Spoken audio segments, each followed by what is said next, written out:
Imaginemos por un momento algo casi de ciencia ficción, que de la noche a la mañana, el dinero que llevamos en el celular ya no depende de un banco central, sino de un código descentralizado en Internet. Bueno, en este análisis vamos a desentrañar exactamente eso. Veremos las fascinantes y complejísimas realidades económicas y políticas que surgieron cuando El Salvador decidió convertir el Bitcoin en moneda de curso legal. Es, literalmente, un experimento sin precedentes que está desafiando todo lo que creíamos saber sobre el dinero y el poder del Estado. Para entender todo esto a fondo vamos a seguir una ruta muy clara. Primero, el contexto económico del país. Segundo, cómo se dio la famosa Ley Bitcoin de 2021. Tercero, definiremos qué es eso de la interdependencia compleja. Cuarto, evaluaremos las vulnerabilidades económicas reales y cerraremos con el impacto de las presiones políticas tanto desde adentro como desde afuera. Así que arranquemos con el punto número 1, el contexto económico de El Salvador justo antes de 2021. Fíjense en este número porque es absolutamente clave. 70%, 7 de cada 10 adultos en el país no tenían acceso a una cuenta bancaria tradicional. Estamos hablando de una enorme mayoría operando puramente en efectivo, con unas barreras gigantescas para poder ahorrar de forma segura o acceder a un crédito formal.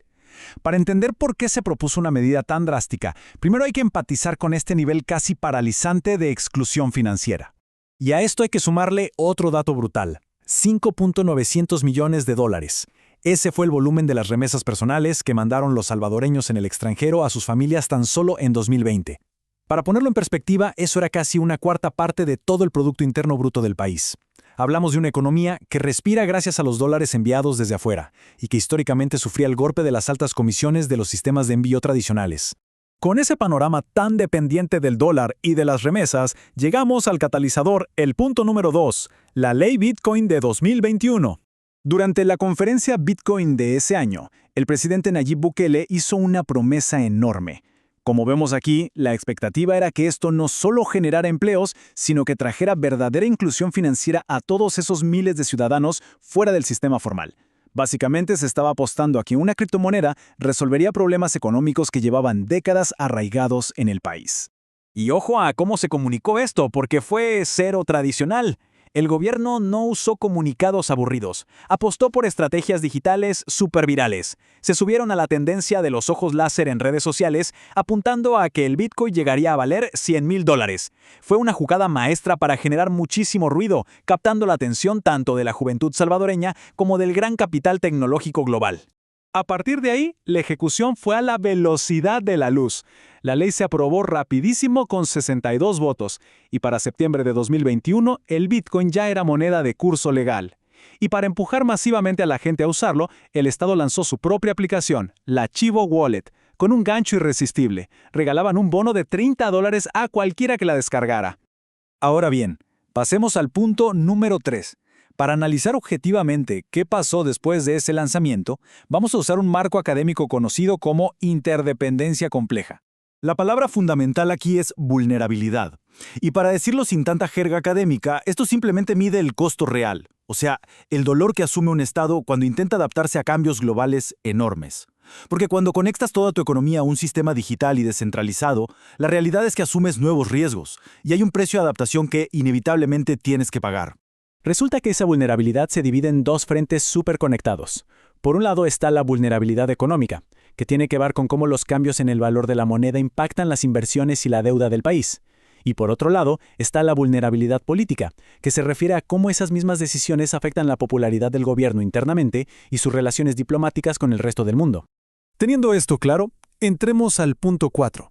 Y midamos esas vulnerabilidades económicas contrastando las promesas con los datos reales del primer año.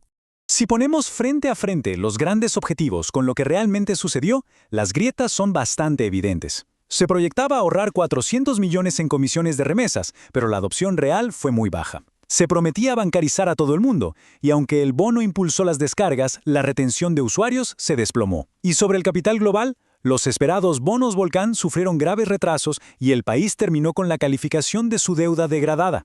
Miren este dato súper revelador sobre las remesas. A pesar del inmenso esfuerzo que se hizo, solo un 1,88% de los 6.400 millones de dólares enviados al país entre finales de 2021 y mediados de 2022 pasó por las billeteras digitales. Es una cifra que nos dice muchísimo. La inmensa mayoría de las personas prefirió seguir pagando las comisiones del sistema de toda la vida. Ahora, es innegable que regalar $30 funcionó de maravilla al principio. Hubo unas 3 millones de descargas iniciales. Pero las investigaciones posteriores mostraron un patrón de comportamiento clarísimo. La gente descargaba la app, se gastaba el bono o sacaba el efectivo y después la actividad prácticamente se congelaba. Faltó ese puente vital para convertir una descarga incentivada en un verdadero hábito financiero del día a día. Y aquí es donde el costo de la volatilidad nos golpea de frente. Hacia mediados de 2022, el mercado del Bitcoin colapsó, perdiendo un 70% de su valor. Esto arrastró en caída libre a los bonos de deuda soberana de El Salvador. De pronto, el riesgo puramente especulativo de las criptomonedas se transfirió de lleno a las arcas del país, encendiendo todas las alarmas en el mercado financiero global. En el fondo, el país intentó escapar de depender del dólar estadounidense, pero terminó cambiando un riesgo por otro completamente distinto. En su búsqueda de autonomía, el Estado se ató a una montaña rusa digital que ningún gobierno puede frenar o moderar. Es un recordatorio durísimo de que la verdadera independencia en las finanzas globales siempre conlleva costos impredecibles.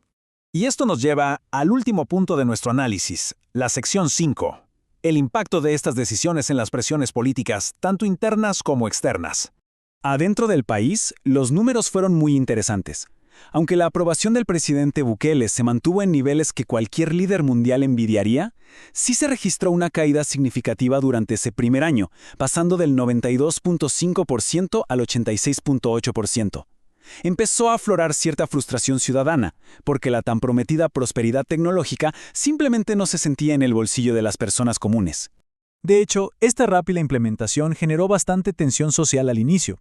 Vimos movilizaciones en las calles con personas levantando carteles que decían «El Bitcoin es contra los pobres». Había un sector preocupado y muy vocal que sentía que esta medida era una jugada de altísimo riesgo que favorecía mucho más a los inversores internacionales y a la élite tecnológica que a las urgencias económicas del país. A nivel institucional, la vulnerabilidad política también escaló muchísimo. Para poder avanzar rápido con estas reformas, el gobierno maniobró y destituyó a magistrados de la Corte Suprema. Claro, esto consolidó el poder necesario para actuar sin frenos, pero desató una verdadera tormenta política, atrayendo duras condenas de organizaciones de derechos humanos por afectar la imagen democrática del país. Y desde afuera, la reacción fue en cadena y bastante hostil.